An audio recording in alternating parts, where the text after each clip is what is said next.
Estamos acá con Cecilia Galarza, ¿sí? Cecilia es ingeniera electrónica de la Facultad de Ingeniería de esta casa y además tiene un PhD de la Universidad de Michigan de Estados Unidos. Es actualmente directora del Centro de Simulación Computacional, una de las unidades ejecutoras del CONICET. Es investigadora también del CONICET y profesora de la Facultad de Ingeniería de la Universidad de Buenos Aires.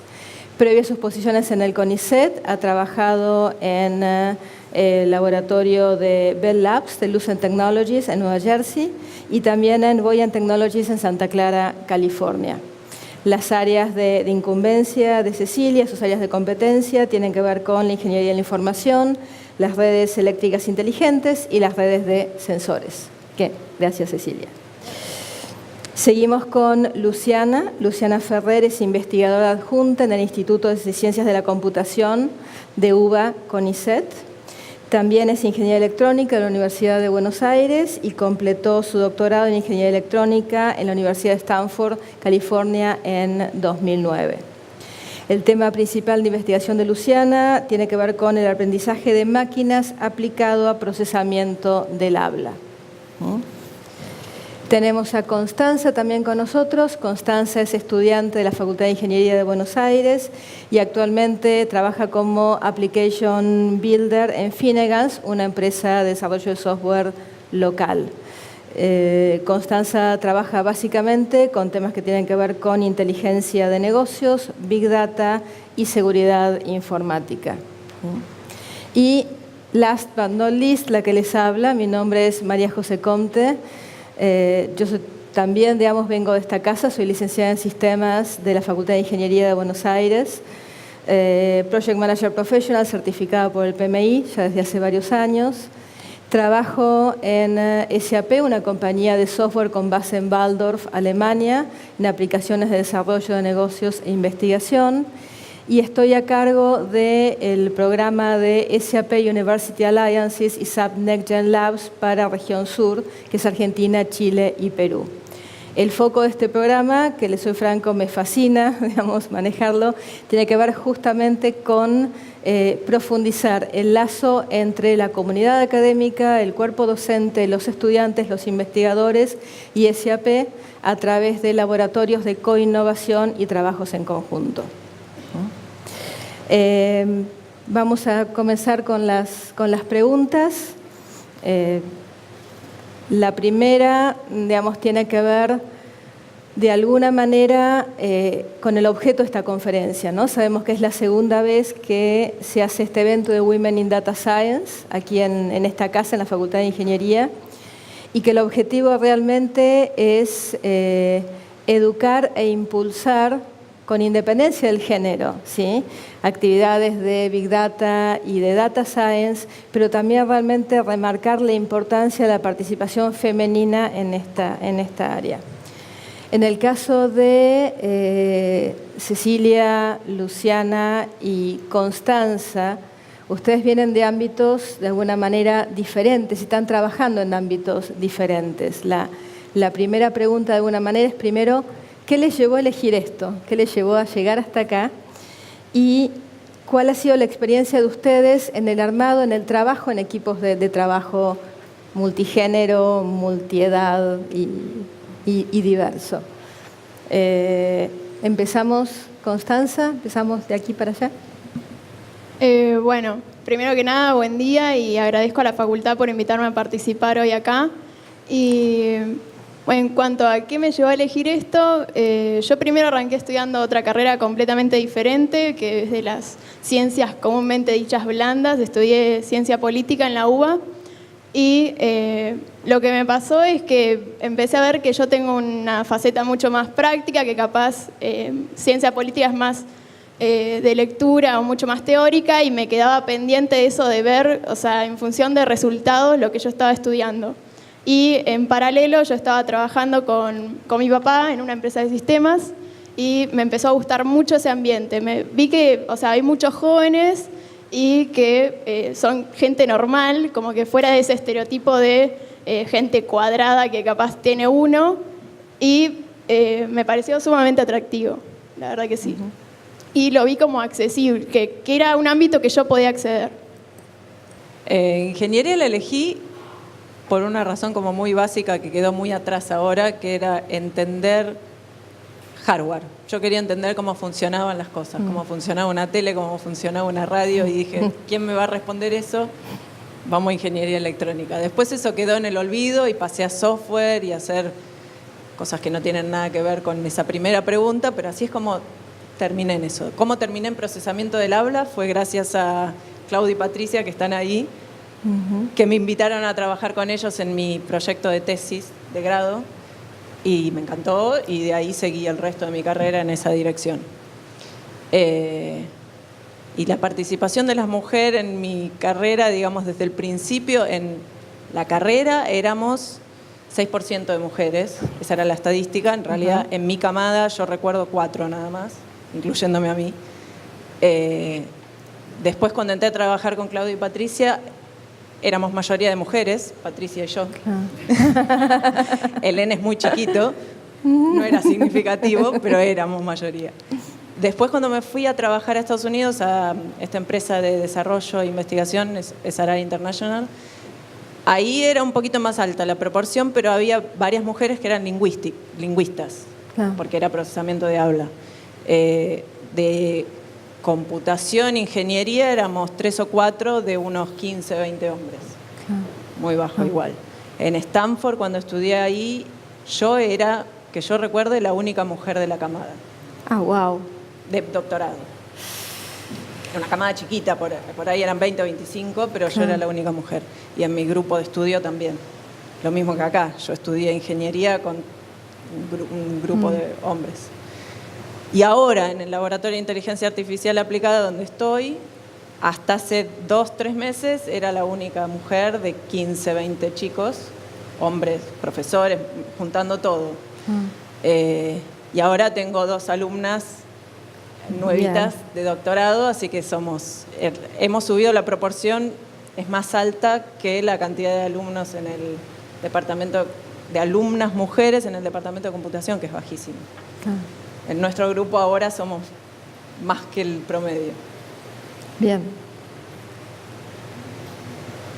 Bueno, cómo terminé yo trabajando en este campo es un poco largo, pero digamos que la vida, que tengo varios años encima, me fueron dirigiendo entre distintos rubros, y creo que fue las ganas y la necesidad de ir resolviendo problemas específicos los que me fueron llevando a acercarme cada vez más a la parte de procesamiento de la información en forma general, como ámbito general para describir. Creo que es una de las cosas atractivas que está teniendo en este momento el campo que le llaman ahora Data Science, que es una cantidad de herramientas muy grande que pueden ser aplicados a la solución de problemas de áreas muy, muy diversas. Entonces eso hace que haya como una explosión de uso y de gente que se incorpore, que participa, y bueno, es interesante, está bueno. Con respecto a la participación femenina, cuando yo era estudiante la participación era bastante pobre. Yo siempre decía yo era la más linda de la clase porque era la única. Me parece que a nivel academia, a nivel universidad, esa proporción no se ha modificado, sobre todo en la carrera de ingeniería. Lo veo como profesora, creo que incluso en ingeniería electrónica, que es la carrera donde yo me desarrollo, ha disminuido. Pero bueno, en el área general de Data Science, justamente, me parece que al incorporarse gente de otros ámbitos, que por ahí tienen una proporción de géneros distinta, bueno, se van incorporando otras voces y bueno, va generando mayor diversidad al área, ¿no?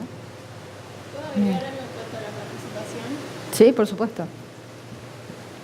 Bueno, primero quería hablar un poco de la participación femenina dentro de la facultad. Sí, yo también noto que es muy baja y... ¿Hola? ¿Hola? Sí, sí. ¿Hola? es muy baja, capaz en los primeros años, en el bloque principal de la carrera, donde las cursadas son compartidas con otras ingenierías, ya sea ingeniería química, industrial, donde sí hay más mujeres inscriptas, ahí uno se encuentra con que la proporción es un poco más pareja, capaz es del 20%, pero en cuanto fui avanzando en la carrera y tener más materias específicas de la informática, cada vez es menos. De hecho, en el último año, las materias que cursé era la única alumna en el aula. Digo en el aula porque no solamente era la única alumna, sino que no había ni docentes y mujeres, ni ayudantes de práctica menos. Esto la verdad que me llamó poderosamente la atención, porque ser de verdad la única en el aula es llamativo. Y entonces me puse a hacer como una suerte de búsqueda binaria de dónde estaban las informáticas o las mujeres que estudian informática en la facultad. Entonces fui hablando con compañeros, amigos, y les preguntaba si ellos en otras materias sí cursaban con mujeres, y muchos me dijeron, los hombres ya tenían analizada la distribución femenina, y me dijeron, no, hay más mujeres a la mañana. Y entonces empecé a respaldar esta hipótesis, y sí, es verdad, como que conseguí muchos testimonios de mujeres que me decían que ellas preferían siempre, si es que la oferta estaba, cursos que se daban a la mañana. No sé por qué, eso ya me quedaría pendiente investigar si es porque una cuestión de seguridad, para no cursar tan tarde, hay cursos que terminan como a las 10 de la noche, o si es porque capaz la mujer está más focalizada en recibirse y no trabaja y estudia a la vez, en simultáneo. La verdad es que, pero es una realidad, que la mujer prefiere cursar a la mañana. Y digo esto porque antes que incentivar capaz a mujeres que estudien, nos tendríamos que preocupar por mantener interesadas y cuidar a las que ya están. Entonces, para esto, capaz se necesita cuidar la oferta horaria, que siga habiendo a la mañana, a la noche. Eso, bueno, pasa mucho en la universidad pública, y capaz nos falta presupuesto para que haya suficientes horarios de cursada.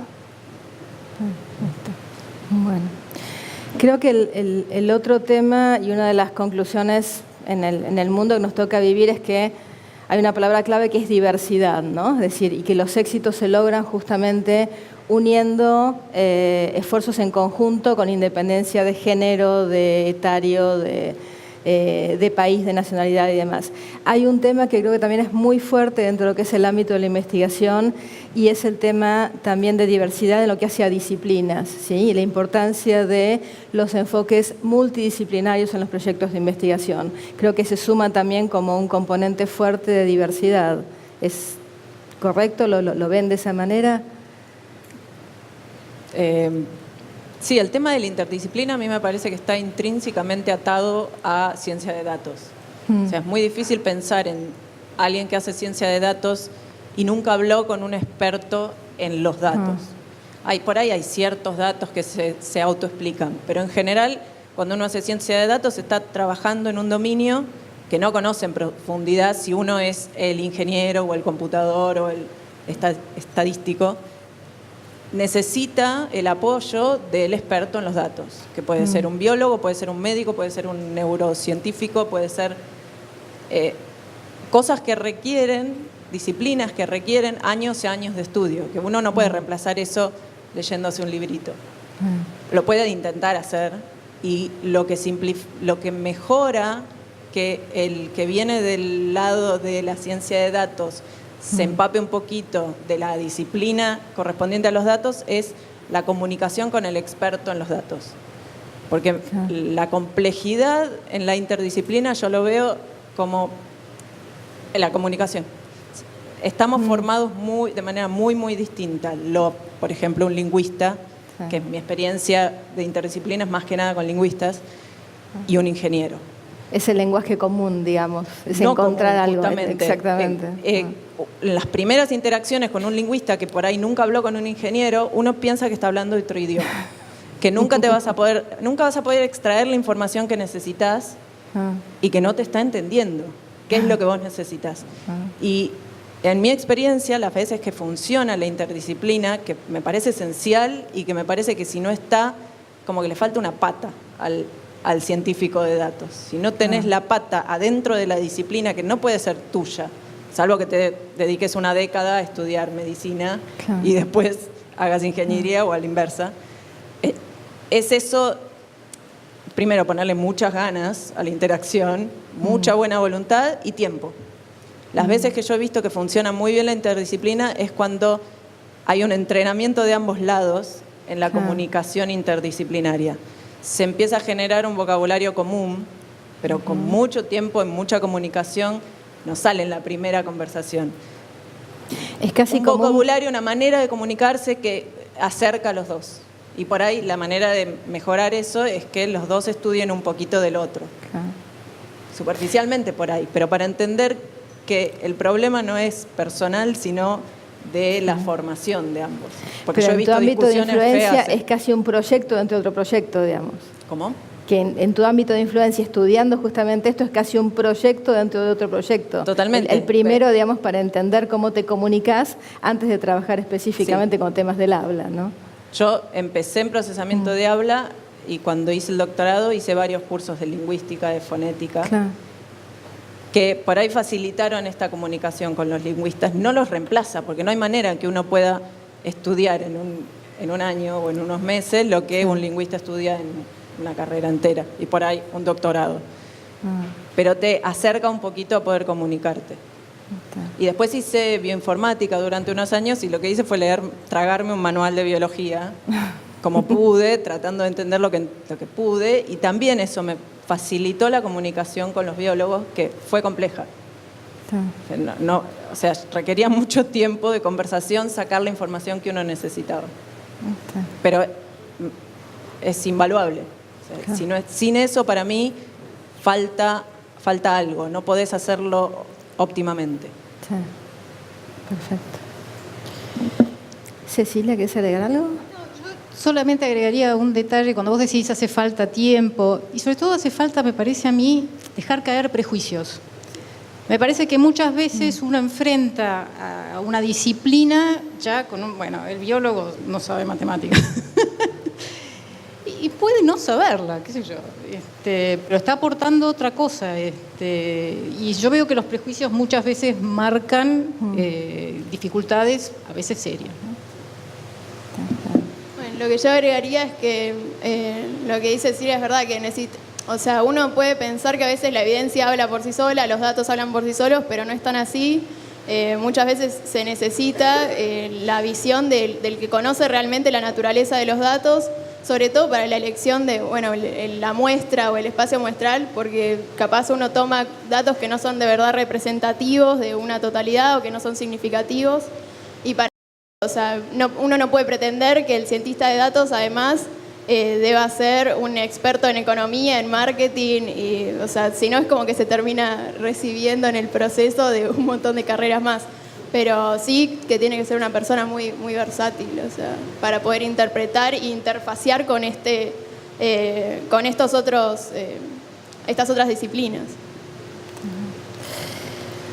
Hemos hablado un poco de la situación actual, de la poca cantidad en general de mujeres en estos ámbitos. ¿Qué se les ocurre, digamos? ¿Qué actividades? ¿Cómo debería impulsarse un poco más esta participación, más allá de este tipo de eventos que creo que desde ya marcan un hito justamente en la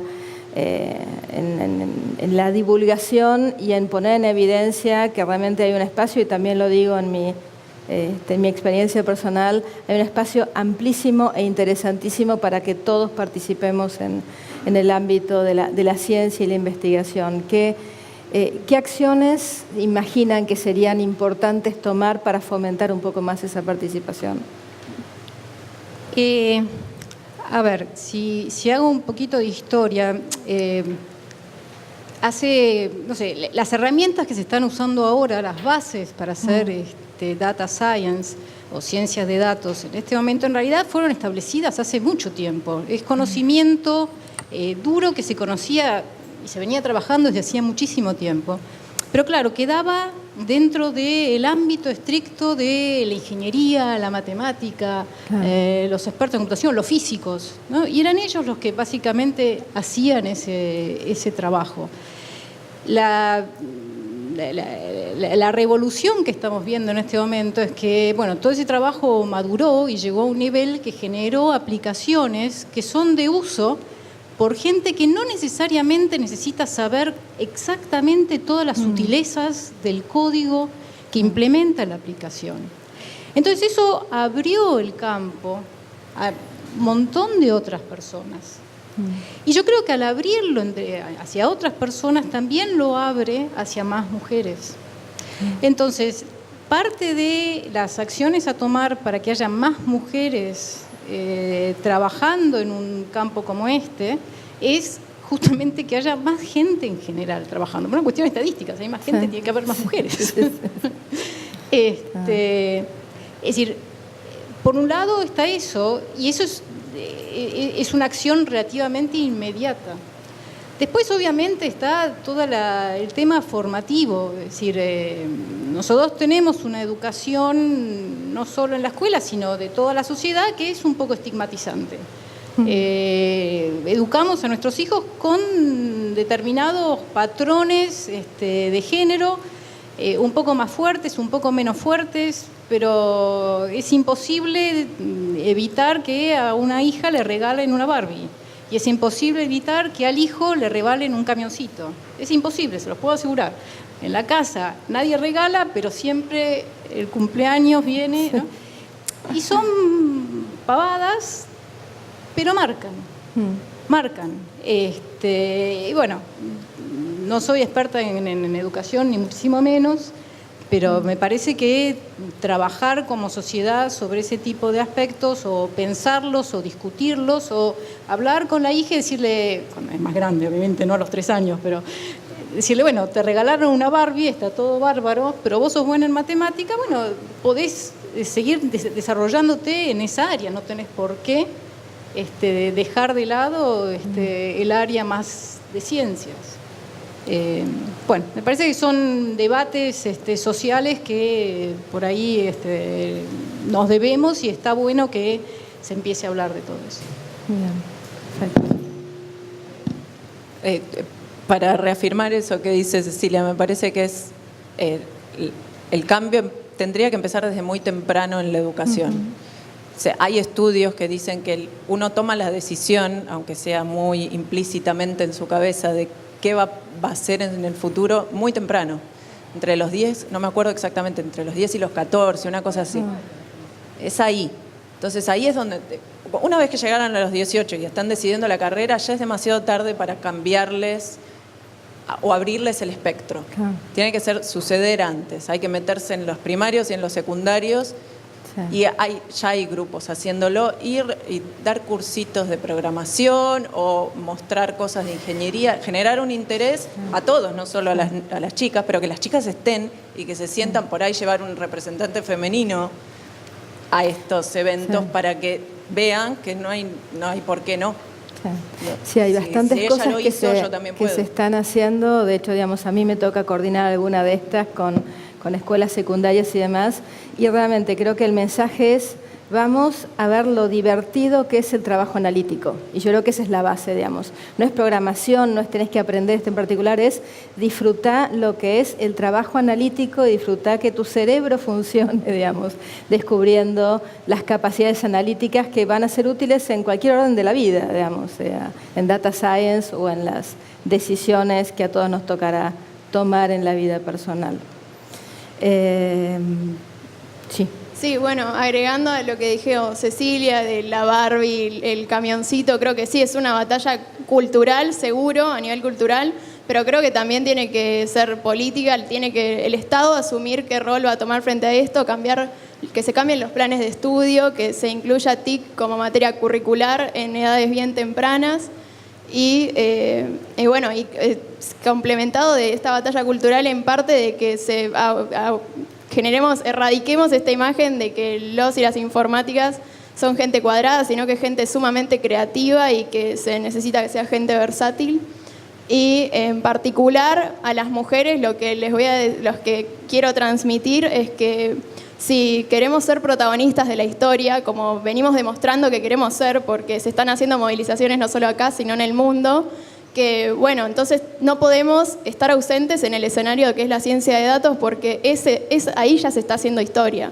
O sea, lo veíamos hoy en la presentación de la charla cuando decían que la toma de decisiones hoy radica en bases de datos, en resultados que se toman de ahí. Entonces, si las mujeres queremos ser protagonistas, necesitamos no podemos brillar por nuestra ausencia en ese escenario, la verdad. Bueno, les agradezco muchísimo a las tres. Nos quedan unos minutos, sé que estamos muy cortos de tiempo, pero si alguien quiere hacer alguna pregunta, aquí están, digamos, las especialistas, sí.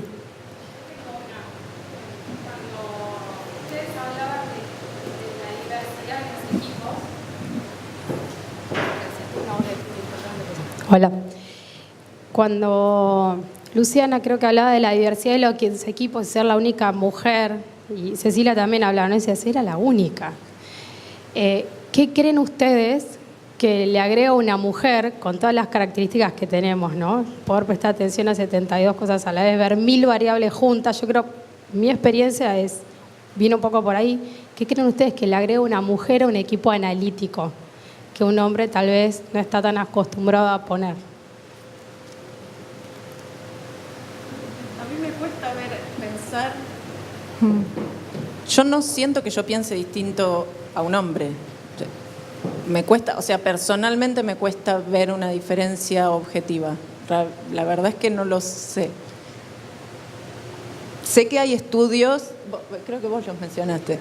Bueno, podés seguir.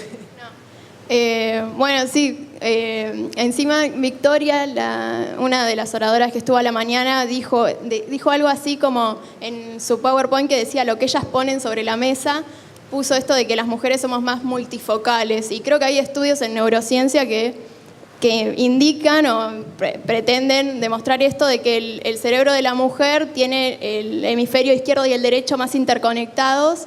Capaz la mujer no estudia tanto en profundidad un tema, pero puede correlacionarlo más. Y yo, no sé, le había dicho a María José y a las chicas que capaz esto permite como interrelacionar más la información, o sea, a nivel de ciencia de datos, pero bueno, es todo estudios que están, lo que es la neurociencia es como un campo que a explorar, la verdad no se conoce mucho. Pero como que ella dijo, es como que está en nuestro ADN. Y yo la verdad no sé hasta qué punto está en el ADN o a nivel neuronal. Y tampoco sé si es a nivel neuronal, si es que se nace así o que se va desarrollando culturalmente así el cerebro de la mujer, porque se desarrolla más interrelacionado. O sea, pero sí que hay un aporte multifocal y que tenemos capaz una visión más global de las cosas, yo creo que es así. Porque lo he visto en los proyectos que hago en la facultad y en el trabajo siento un poco que es así. Pero bueno. En mi experiencia, que viene mucho más del mundo corporativo, yo coincido un poco con Luciana, por lo menos digamos en mis ya largos años de trabajo, la clave es somos todos iguales, ¿sí? Y en esa interacción, en esa igualdad, de la misma manera los hombres también son diferentes. Entonces, creo que son visiones diferentes. Obviamente somos genéticamente distintos, pero por lo menos en mi experiencia personal, los ámbitos de trabajo más saludables son cuando todos somos exactamente iguales, digamos, y vamos todos a tomar cerveza en el after office de la misma manera. Y no es solo género, es edades, por ejemplo. Un laboratorio que está conformado solamente por gente joven o solo por gente grande, le falta algo.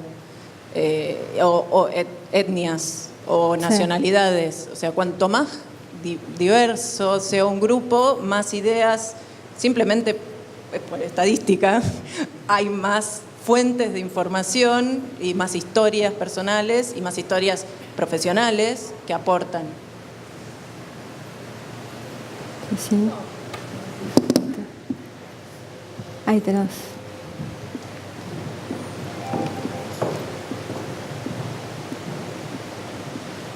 Bueno, hola, modelos a seguir. Gracias por esto. Bueno, en principio les quería consultar. Para los que estamos por acá, creo que muchos del público estamos en nuestros primeros pasos en qué es todo esto. Creo que estamos acá por una cuestión más de curiosidad. En mi caso es así. Yo solamente trabajé en un campo muy, muy chiquito de ciencia de datos, que es solamente visualización, a partir de una herramienta que permite visualizar datos, un tablero. Pero bueno, quiero seguir formándome y me gustaría saber si conocen de, digamos, además de los cursos que ya nos han contado en la UBA, digamos, qué herramientas gratuitas existen. Y bueno, creo que, no sé si es el caso de ustedes también, pero hay mucho de autodidaxia, o sea, que nosotros nos enseñamos también. Y quería saber si sabían de alguna de estas fuentes de información para todos los que estamos acá. Gracias. Hay cursos online excelentes de los mejores profesores que son gratis. Coursera, ahora se me fue el otro nombre, pero hay un TEDx, bueno, pero TEDx es informal, no es técnico. edX. No lo conozco ese. En Coursera sé que hay cursos de Stanford, de los más grosos, que están gratis. Y yo te sumo uno más, la plataforma opensap.com, es abierta y tiene también muchísimos cursos asociados a temas de inteligencia artificial y obviamente no es un curso preparado después de eso para hacer investigación, pero te puede dar un overview muy amplio y muy interesante. ¿Sí? opensap.com.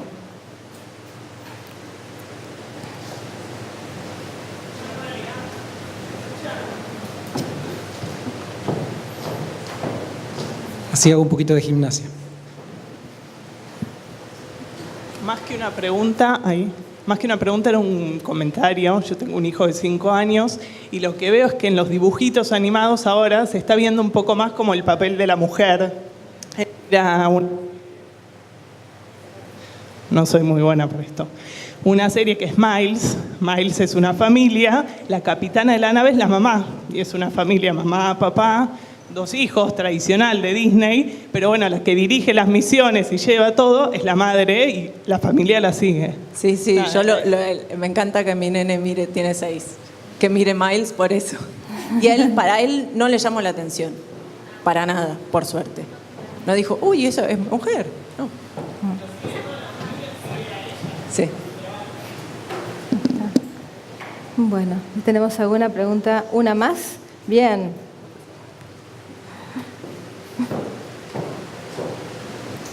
Bueno, veo que han preguntado mujeres solamente, así que tomo la palabra. Fantástico.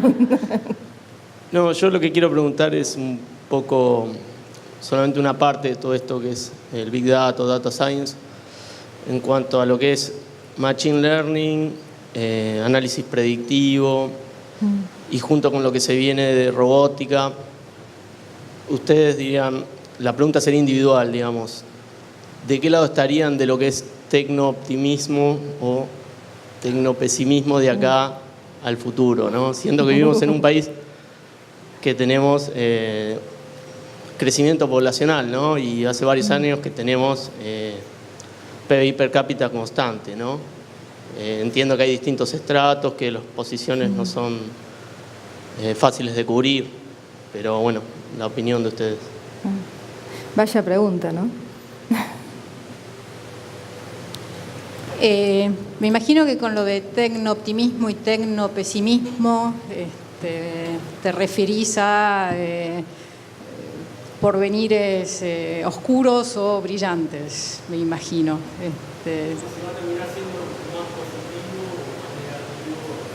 Claro. Me parece que trabajar en este campo, o en realidad en cualquier campo, y proyectarse sobre una imagen de solo bien o mal es demasiado simplista. Creo que nada es blanco o negro, ni siquiera un diagnóstico médico es blanco o negro. Entonces, bueno, creo que este campo sí está trayendo un montón de cambios en la sociedad, a distintos niveles, empezando por las fuerzas laborales, por el trabajo. El tipo de trabajo que va a ser útil de acá a 10 años es muy distinto del que era útil hace 50. Sí, estamos atravesando una revolución y creo que como sociedad tenemos que ser lo suficientemente astuta para, adaptarnos. La revolución está liderada por un pequeño grupo, eso también es cierto, pero que va a repercutir sobre toda la sociedad. Entonces, es toda la sociedad que tiene que de algún modo tratar de posicionarse. Pero esto sucedió también a principios, bueno, fines del siglo XIX, revolución industrial, primera revolución industrial, segunda en realidad. También hubo un cambio que fue liderado por unos pocos, pero que nos llegó hasta ahora. A mí me parece que va a depender mucho de la legislación y las políticas, y por ahí depende mucho del país, pero que hay potencial de que la tecnología que estamos desarrollando ahora mejore la vida de todo el mundo, o sea, que reemplace trabajos que nadie quiere hacer en realidad, trabajos que son muy automáticos, muy repetitivos, muy aburridos. No vamos a reemplazar al que piensa o al que crea todavía, falta mucho para eso, pero sí vamos a reemplazar al que está leyendo hojas de datos y interpretándolas por ahí, que no es algo que alguien elija hacer, solamente es un tema de reubicar la fuerza laboral en trabajos más calificados. Eso ya está fuera de mi dominio, decir si es posible o no, o si estamos yendo en esa dirección, no tengo la menor idea, pero digo, no es la tecnología el problema, sino más bien la parte política. Bueno, yo voy a responder tu pregunta de manera más binaria porque soy informática, así que me voy por el lado de tecnopositivismo. Si entre 1 y 0 yo soy 1. Y creo que sí, que el Internet viene para cortar una brecha social y económica y o sea, es como algo que se empezó a gestar y que ni lo vimos y de repente toda la gente tiene acceso a información, lo cual, que esa información sea buena o mala, pero bueno, hay un acceso bastante general. No hace falta tener grandes recursos para poder acceder y para poder encima participar y publicar información. Uno está constante, si hoy yo quiero, abro un blog y publico lo que yo quiero y puedo ser leída también. Entonces yo creo que viene a cortar una cierta brecha que, o sea, está dada de la información, pero que también va a tener efectos sociales y económicos. Obvio que tiene que ir acompañado de educación, como decía Cecilia, y que sí puede llegar a tener efectos negativos si no se genera esa conciencia de este gran volumen de información. Pero yo sí, si tengo que postularme por un lado, creo que es positivo. Y esto de que no creo que se esté generando en poca gente, como en la revolución que mencionaba Cecilia, de que capaz empezó entre pocos y después hubo una teoría de derrame que nos llevó a todos, pero no creo que sea tan así. Yo creo que esta revolución ya está iniciando en masa, entonces capaz tiene efectos positivos en masa como es que se está originando. Bueno, creo que estamos ya muy pasados de hora, está el almuerzo y después el streaming directo de Stanford, así que nuevamente muchísimas gracias a todos, especiales gracias a mis compañeras aquí de panel, ¿sí? Nos vemos a la tarde. Hasta luego.